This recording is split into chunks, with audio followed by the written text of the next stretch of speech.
Prime factorization. The process of expressing a number as a product of its factors is called factorization. Let us factorize 42.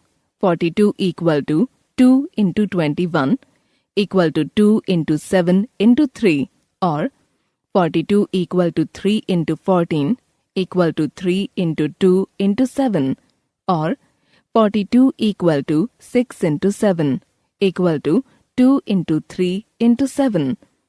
On observing carefully, we notice that in each factorization of 42, we ultimately get 2 into 3 into 7, which are prime numbers. The process of expressing a number as a product of its prime factors is called prime factorization.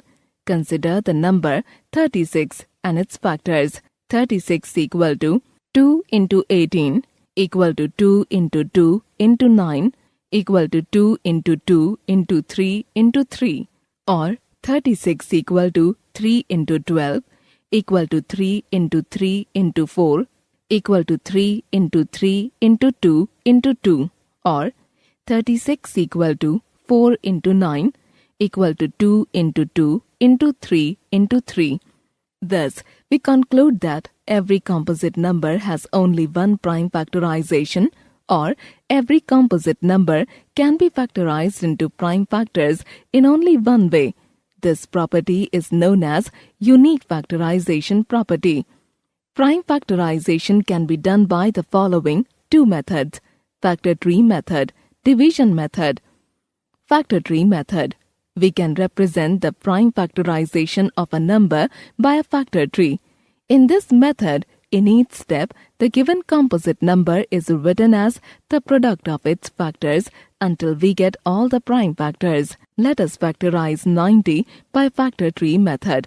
90 equal to 3 into 3 into 2 into 5. Let us factorize another number 130 by factor tree method. 130 equal to 2 into 5 into 13.